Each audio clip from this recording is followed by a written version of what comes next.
तो सबसे पहले आप जी ने इस मार्ग पर सफल होने के लिए इस दास के वचन अर्थात जो मर्यादा है उनको लक्ष्मण रेखा समझनी पड़ेगी। जैसे एक बार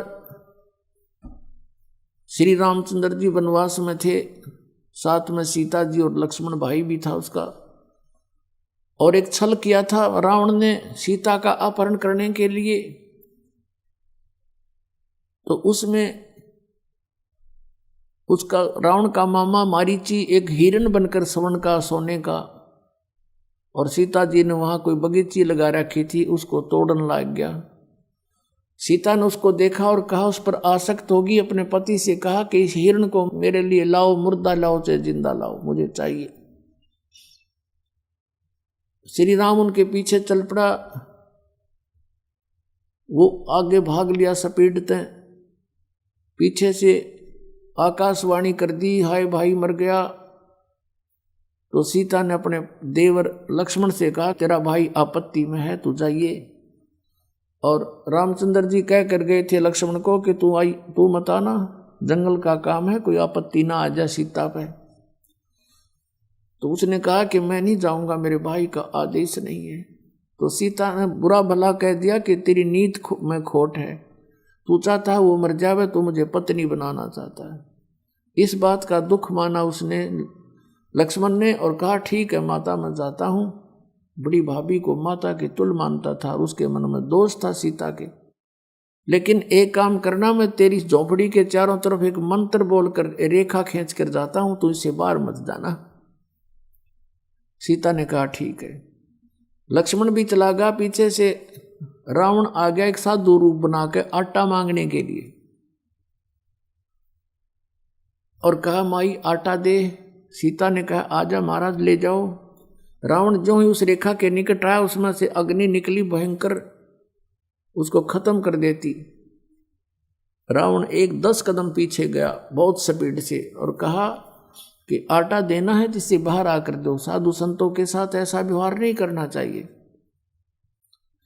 अब सीता जी ने सोचा क्या फर्क पड़ता है,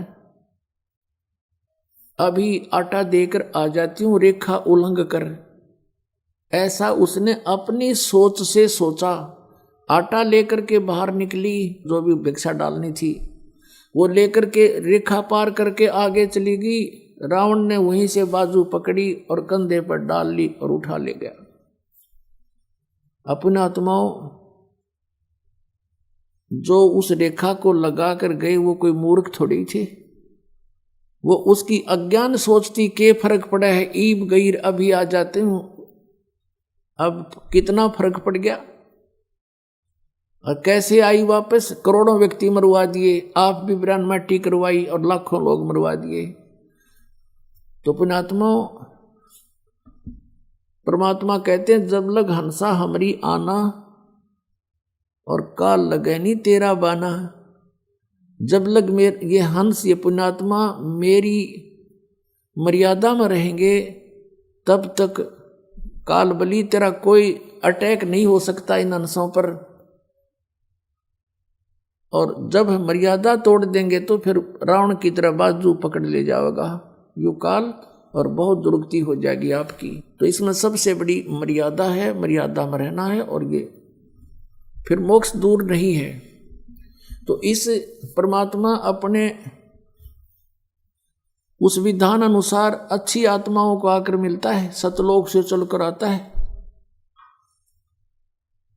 उनमें से किन किन महापुरुषों को मिले,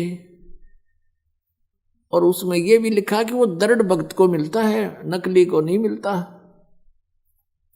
उनमें से कौन कौन भक्त हैं जो अभी आपको वर्णित किए। अब पुण्यात्माओं, ये 7 दिवसीय सत्संग इसीलिए किया गया है कि इसमें हम विशेष डिटेल से आपको सत्संग सुना सकें, क्योंकि ये इतना विस्तार से ज्ञान देना पड़ता है, उस अज्ञान को हटाना पड़ता है, वो रेग मार लगाना पड़ता है जो अज्ञान हमने ठोक रखा है, भर रखा हमारे अंदर उस अज्ञानी संतों ऋषियों ने। उसके साथ साथ ये ज्ञान सुनाकर, ये प्रमाण दिखाकर, सदग्रंथ दिखाकर, महापुरुषों के महिमा सुना करके वो रेग मार लगाया जाता है और फिर यथार्थ ज्ञान ओरिजिनल पेंट आप पर किया जाता है। यदि जरा सा भी पुराना रंग आपके ऊपर रह गया तो ओरिजिनल पेंट को वो टेकन नहीं देगा, सेट नहीं होने देगा।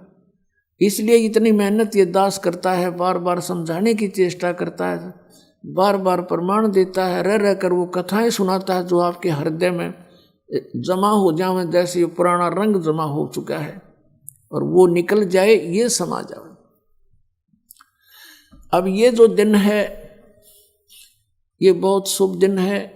कौन सा दिन? जिस दिन परमात्मा पृथ्वी पर आते हैं और महापुरुषों को मिलते हैं, जैसा कि वेदों में प्रमाण है, आपने देखा।